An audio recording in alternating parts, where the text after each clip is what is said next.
Hello everyone. Uh, Today, October 8th, and I have another guest from another country. It's been 2 weeks that we have been talking about different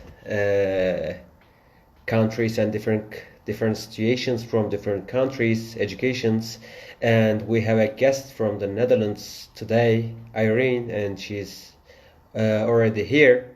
I'm gonna invite her in just a minute.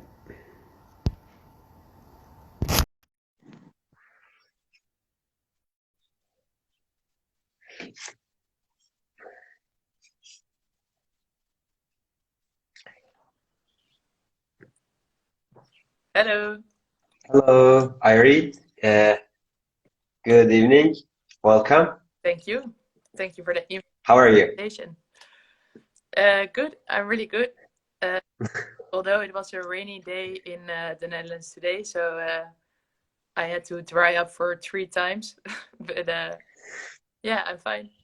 How are you? Well, actually, I guess that's a like a normal day for Dutch people. Yeah, that's true. Yeah, I'm living in my rain jacket right now. Thank you very much. I'm doing good, and I thank you for accepting the offer of talking about like the COVID-19 lifestyle and the education in the Netherlands. Uh, Again, thank you for accepting the offer. Thank you for inviting me. Really. You're very welcome.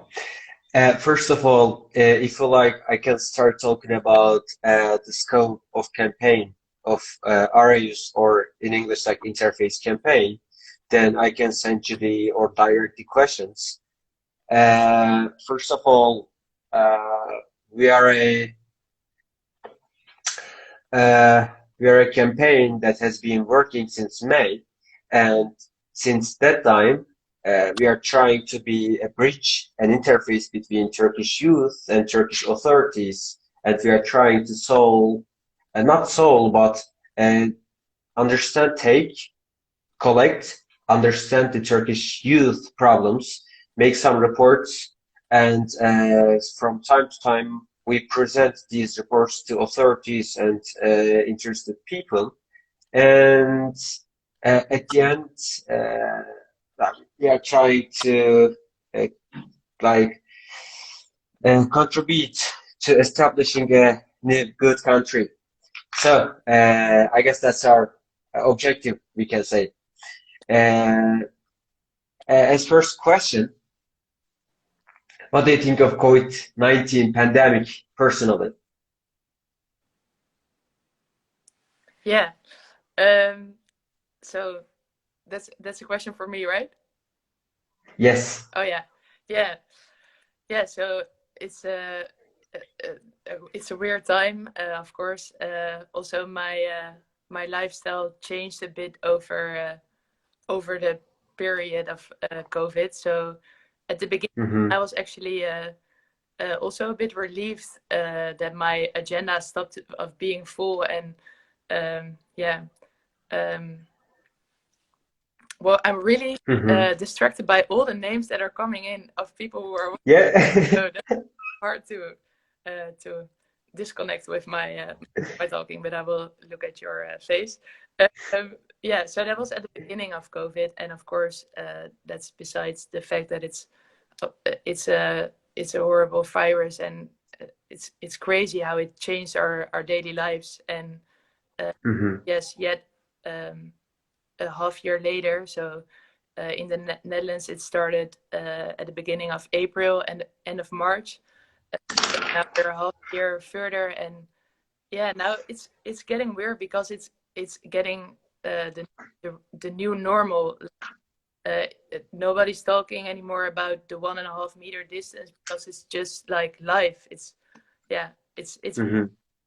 um, getting the new normal, and now I'm also not liking my empty agenda anymore, and it's hard to miss the physical contact, of course. So uh, yeah, it's weird Mm-hmm. how it changed and how it's during so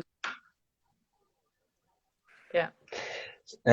So actually, what has changed in your life before, like since the COVID-19? And in personal, this question is directed in personal to you. And what do you think has changed the Dutch society's lifestyle because of the COVID-19? Yeah, that's a hard question. I think it changed everything. Like it changed the education, the universities, Mm-hmm, social life, the public transport, the street, mm-hmm, the connections with people on the street. Like it changed everything. mm-hmm.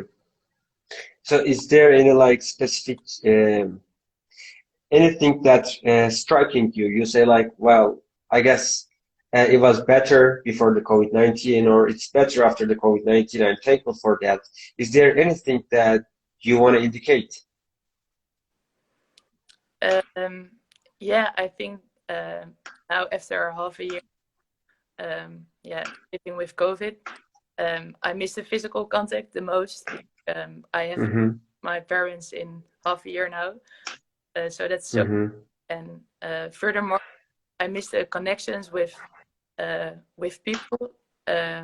Everyone mm-hmm, wear face masks and uh, everything. Like whole society is so practical now. So yeah, you walk into a shop and you first need to spray your hands, and then you need to be gone as fast as possible. So I miss mm-hmm. the the connectedness between people and like yeah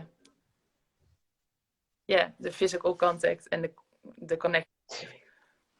Just I guess I really can understand this because one of the things that I really most, for example, when you walking on the street freely and like thinking about, I guess this can have COVID-19 or the other one can have COVID-19. So it's quite distracting, and I really want to see people faces, as you said. So I guess that's one of the changes, and it looks like we are going to be living with this for some time as well. So how about the education and the university education? So because the pandemic has affected the university education as well, and I guess uh, before the pandemic, uh, we were going to the universities and schools, and most of us has like face-to-face education. So, how is this changing for you for the Netherlands? And do you like this new style, or did you like the old style? What kind of changes do you have? yeah, good question. Yeah, so for the watchers, I'm studying at the University of Amsterdam. I study Mm-hmm. science, and it changed completely. So everything is online for me. Um, Mm-hmm. yeah, and I don't really like it. It's Mm-hmm. it's it changed the way I saw university because it's Mm-hmm. um, the whole social part of studying is gone. So you watch Mm-hmm. lectures online, you're in your room, and you go to your tutorial like once a week, and you read your papers, but you're not going with your friends to the coffee machine to have a break or Mm-hmm. discuss the lecture afterwards. And uh, yeah, that's so weird. But on the other side, I'm already studying for more than 3 years now in Amsterdam. So, Mm-hmm. so I have my social life here, and that's also the reason why I'm, uh, yeah, mostly feeling sad for the first year students because they wanted to start it, their student life and started in a new city, a new study, and yeah, then you are in a lecture online with your new classmates. That's so weird. Exactly right. And I guess, for example, I'm a final year student, so I'm experienced, you're experienced on the process of like examination or the classes. But like, I cannot imagine the situation for the like for a freshman year of students. Like, for example, I have a cousin who is just gonna start the university this year, and he has to select. his courses, so as Anthropic or something like that. He has no idea what they are, and he just like he missed the like selection and dropping and adding, and he came to me afterwards, and uh, we sent some sort of like a letter to the university explaining the situation. So thankfully they accepted and they understood and they let him choose his courses again. But the problem, as you said, they're just first year, they're just freshmen, fresh women, so they have no idea how it's gonna be like. And I guess it's just gonna be different for them for some time. But hopefully, the second semester or the next year, we can go back to our normal life and they can have the taste of face-to-face education. Because, as you said, I guess one of the best parts of going to school is not only the education, but you're joining social activities, social clubs, student clubs, and I guess they're part of the education as well. So, for example, studying at Amsterdam University and coming from another country. So you are not going there for only the information that you're gonna get, but you are going there to experience the environment of the university as well.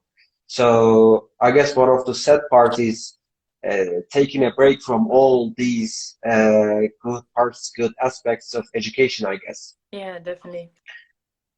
Do So you think it yeah, will go back to normal in the second semester already? Taha. well, I have been having classes all week, and all the lecturers are saying that we are not going to talk about the final exams, which are on June 2021.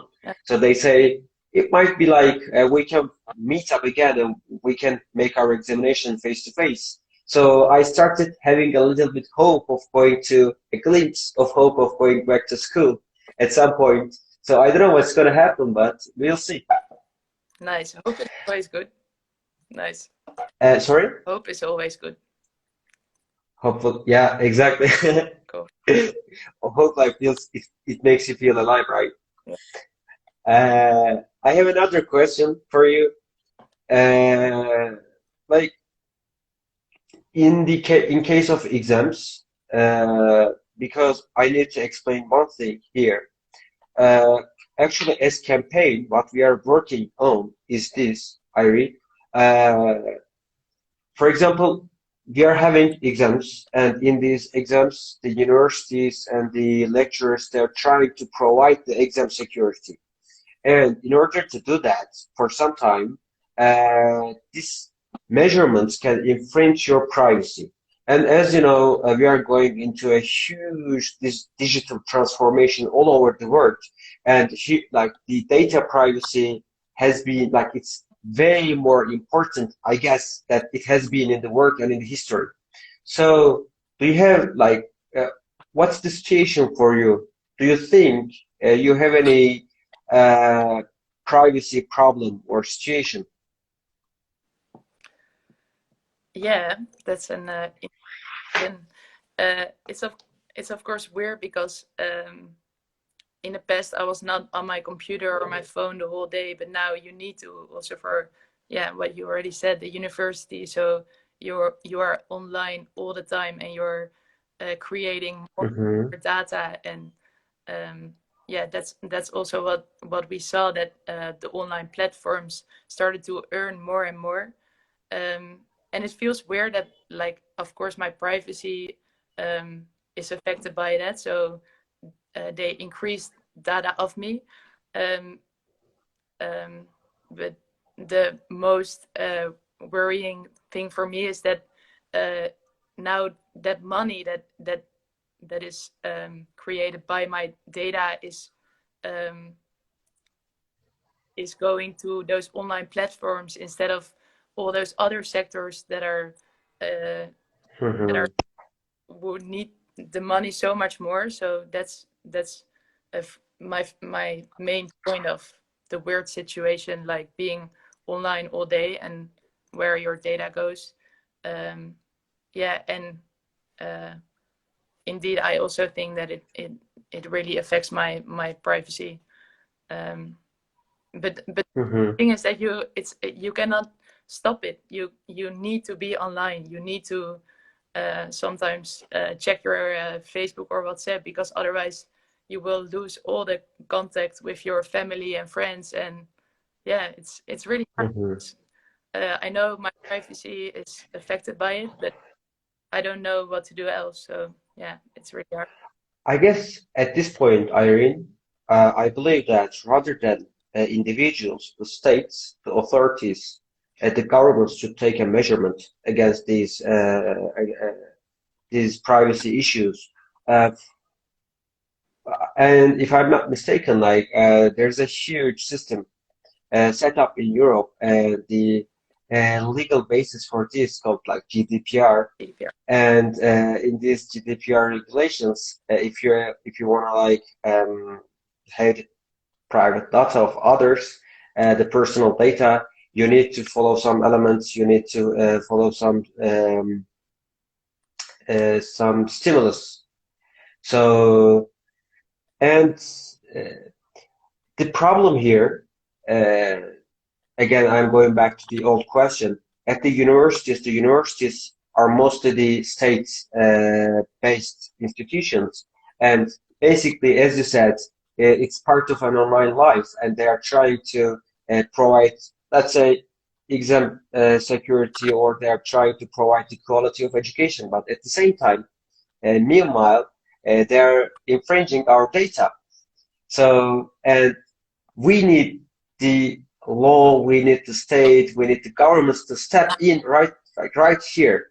So do you think in your education, like in Amsterdam or Amsterdam University, is there any problem like that? The university, or is the university putting up some applications you think that infringing your data? Interesting.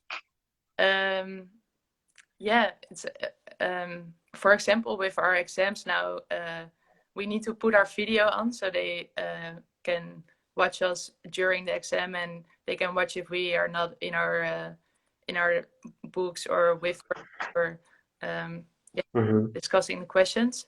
But on the other hand, they I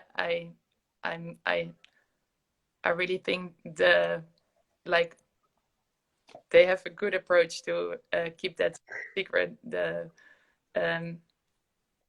it's weird. I'm not an expert in that field. I haven't done research what they do with the data. Yep.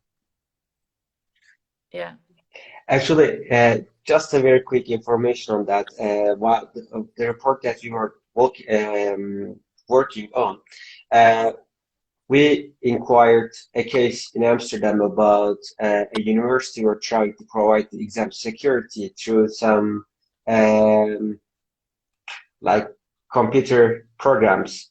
So, and I guess universities, like university students or some sort of organizations, they took this situation to the court, and the court just ruled that in this case, universities are good. Like universities are, they're right. They can do this, but they have to follow some like frames. They need to some boundaries while they are doing that. And in order to, like for example, the first thing the students give all their clear consent, and the university, they should explain what they're gonna do with all this data, how long they're gonna keep the data.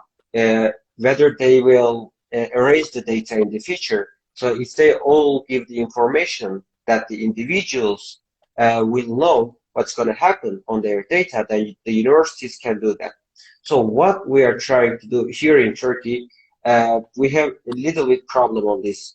And for example, there are some, again, a quick information and to keep up the conversation, there are some problems on some universities trying to follow up the almost all moves of students during an exam. They can even reach out to the history of their like Google or like their browser. So, and we have a Turkish GDPR, and in the Turkish GDPR there are some general like principles, and we are trying to some sort of fights, fighting the good fight for to make the universities go in line with the Turkish GDPR and to protect the Turkish students' private data more here. So that's why I'm asking these questions. How are you fighting against it? Are you protesting on the streets, or are you letters to the Well, government? What are you doing to fight against it?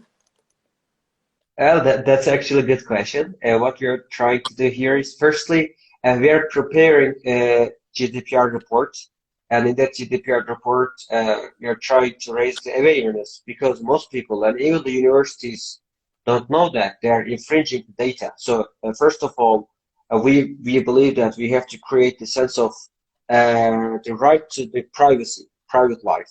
So afterwards, again, there's an institution of GDPR here, and in that institution, they can take actions against such infringements. So,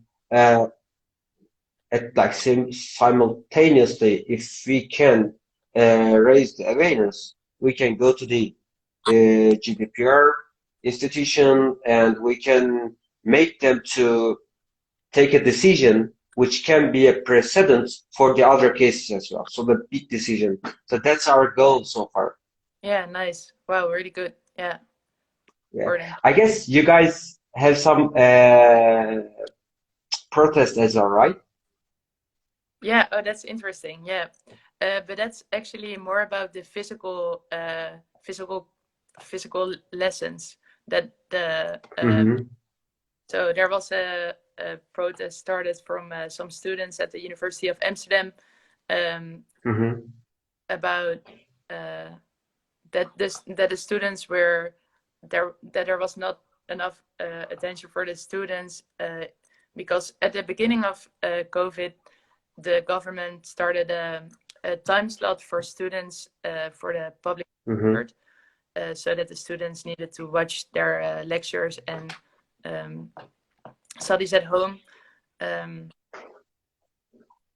and yeah, that was the priority of the government to um, yeah, to be in a lockdown and Mm-hmm. yeah, fix it. But on the other hand, the many students of Amsterdam are of course um, yeah, the physical contact is so important. So the protest was about that, and there was also yeah, it was in Amsterdam, and yeah, it was quite busy, I think. So they protested mainly about that, but the time slot of traveling in public transport for students has already been cancelled. So now Mm-hmm. can travel any moment again, and the physical contact moments at the university has increased already a bit. So Mm-hmm. it's improving, but still, yeah, in the Netherlands, the priority is to, yeah, battle against the virus first. So the physical contact moments and yeah, students going to university is is on a second place. So there was Mm-hmm. protest about, yeah. So actually, it sounds quite nice, though. Like trying to look out for your right and stand against the application, I guess I can use this word, of the government, I guess. So, but you said we were not happy with that. So, what was the problem that you were not happy with?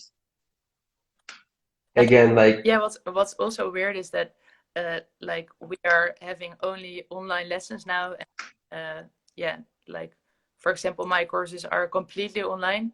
I don't have any hmm physical contacts at all anymore. And we still pay our universe, the money for the university a year is like 2,000 hmm euro. So that is where that's why the most students are not happy, because you pay so much money and then you're sitting at home hmm watching lectures of last year. So yeah, why are we paying that money then? Yeah. yeah. That's, Is there any development from the government? sorry, what? Is there any development on this problem from the government? Any what? Any development? No, Like, not yet did at they all. do anything? No, no. We need Not to go on yet. with the protests. I think that's really important. I got that. I guess there's the United States. They have the same problem as well with the University of Harvard and like some universities, especially with foreign students, right? Uh, what I would love to ask, you said you're watching all the lectures online. What about the examinations? How was the examinations during COVID-19?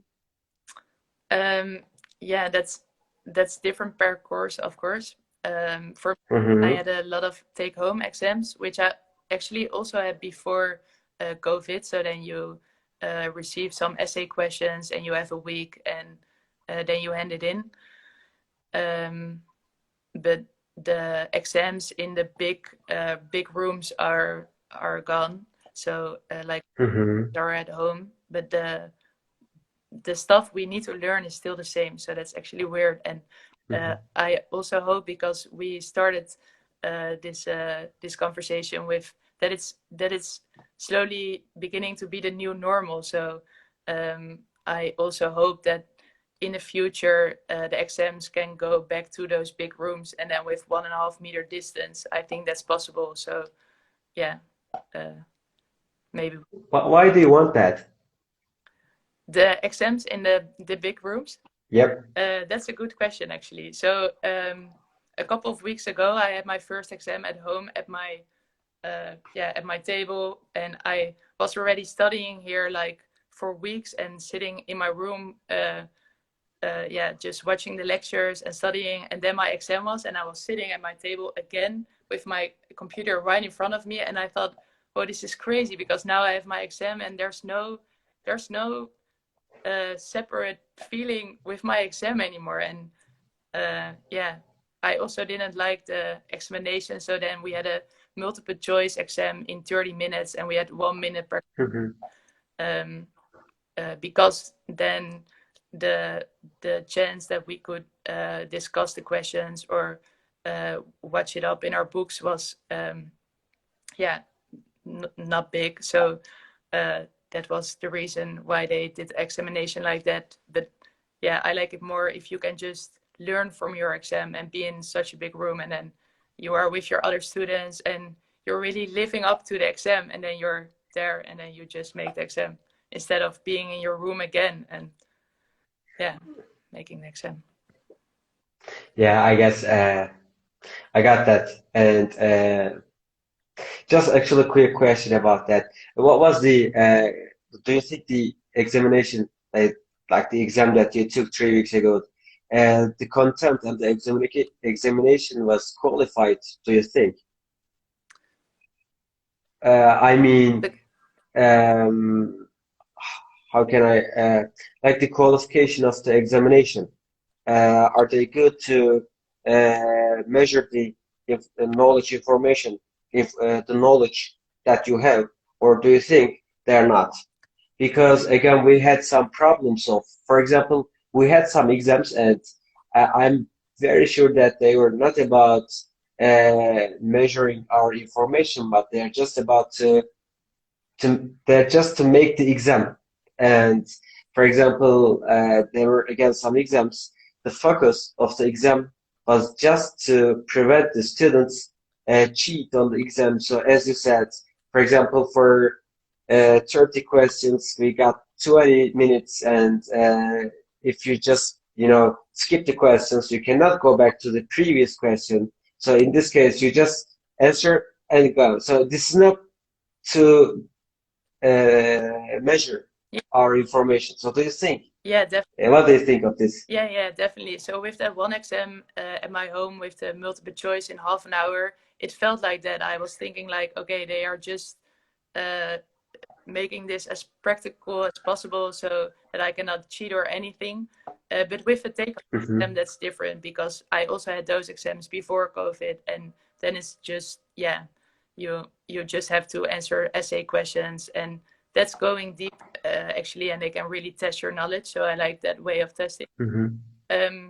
But Mm-hmm. more overall, I actually I'm not the biggest fan of exams at all. Like I think it's always a kind of they want to know, they want to test specific knowledge and grade on that, and that's the measurement that they take to let you pass or not. And I like it a lot more to have discussions with my other pupil, with my other classmates, and just um, yeah, write an essay or something, but not those kind of examinations with grading. Mm-hmm. That kind of passing. But yeah, that's a whole other topic. Actually, that's the school system in the Netherlands, and I think everywhere. But yeah, Exactly. But what's good, I guess that's a good point because uh, while you're trying to I guess if I want to rephrase what you said, we are talking about the making the education more individualistic and trying to meet the special needs of every individual through education. And in this case, for example, it's like you have different types of animals. You have a cat, you have a like dog or something like that. And if you want to educate all of them, you have to treat them as they understand. So I guess that's the uh, individ making the education more individualistic. So, but what the COVID-19 education has done to the world is maybe in some countries the education was more in that way, but right now what we all really concerned about to keep up with the education and keep the quality of education on some standard level. yeah, uh, I guess in this sense, the way that education goes is changing a little bit in all the world. And as you said, for example, just came into my mind, like uh, you work hard and you're going, like you're gonna go on a master in another country, for example, in the UK, and your education is online, and you're in your own country, but you're being educated yeah, by the UK. So it's like yeah, very interesting. So even we can talk about this and we can connect this to the globalization. So so uh, I don't know. What do you think? Because you're a politics student, and if you are if you want to talk about in this topic, because what came into my mind again, maybe the COVID-19 has affected all the world because of the globalization this much, but in case of education, the world is globalized, like globalizing more in this way because people even they don't need to go different country, but they still are being educated by them. So that's a different topic, though. yeah. That's really I think it's really interesting how it goes with education and the globalization, because people are indeed still following courses of other countries, but they are not in a country. Yeah. But that's I don't think that's everywhere the case. For example, in at the University of Amsterdam, the whole exchange programs are cancelled, so they will not Hmm. follow the education of other countries. Do they in Hmm. Turkey? Do you still follow education from other countries when you're still in Turkey? Or, Well, actually, as far as I heard from my friends, uh, I have a friend from I have a friend studying in Germany. He went to Germany. One in the UK. She went to the UK. So I never heard someone like canceling his or her education due to COVID-19, but I heard the discussions from the US and like the in the globe, like from the news from BBC or CNN. yeah, yeah, that's interesting. So I think when COVID started, still many students were in other countries and needed to go back and started to follow their last courses um, Hmm. online, but in their own country. Um, but I think at the UFA now they won't, people won't like follow the courses of other countries. They will not go at all, at like won't connect with those universities. But about that topic, I think it's really interesting that that COVID has so much impact on globalization, and not only the international like the universities, that those programs that cannot, the exchange programs that are cancelled, but also the globalization as a whole, so the borders that are closed, and also many countries that are quite in an isolated like isolate, the English word, like they are trying to get the vaccine for their own country, but they are not working together. So I think it's really interesting to see how countries react to the virus, and yeah, I think it will have so much impact on globalization for the future, because the virus won't be away soon, so it will go on like that. And yeah, I don't think that's a really positive view for the future. Yeah. By the way, it has been like almost and already like 35 minutes. Oh yeah. And we are like way more over our time limit. So if I may, if I may like have your last words to wrap up the conversation and the day, please. Yeah. Oh yeah. Okay.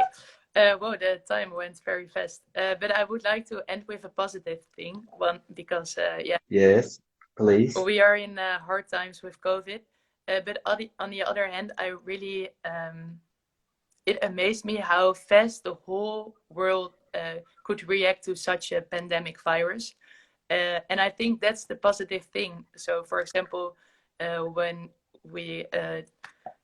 we talk about climate change, I think there are possibilities to battle against it, or we discuss the education and what's going with our privacy. I think that like humanity is very strong, and we can adapt so fast if we want to. And I liked it to have seen it during COVID. Furthermore, I really liked to discuss this topic with you. I like your campaign, and I like the discussion. And for the watchers from Turkey, if the borders will open again, and if you're ever visit Amsterdam, ask Taha my number. I would love to show you around university or in Amsterdam. And thanks a lot for the talk. Well, nice. Thank you very much for this nice offer and nice gesture. Actually, I will do that, by the way. And secondly, what I want to say lastly, I guess today I was in a class and the lecturer just said, in the history of humans, all the times of these pandemics, or there was one another word for this, the pandemics have affected the way that the human history goes, and we do live in one of these times, and the education, the globalization, the way of economy can have a breaking point, or cannot, or may not have a breaking point. We'll see that, and it was a very great to talk to you about this, about like the Dutch lifestyle, or the way that you think of the globalization, or to think of the COVID-19 pandemic. Hopefully in the future, we can talk of the effects, or maybe in the future, when and if all these gone, we can think back and talk back of all these times together by laughing, hopefully. Yeah, that would be nice. Then thank you very much for joining and joining the stream today. See you on another stream, hopefully. Yeah, nice. Bye bye. Bye bye.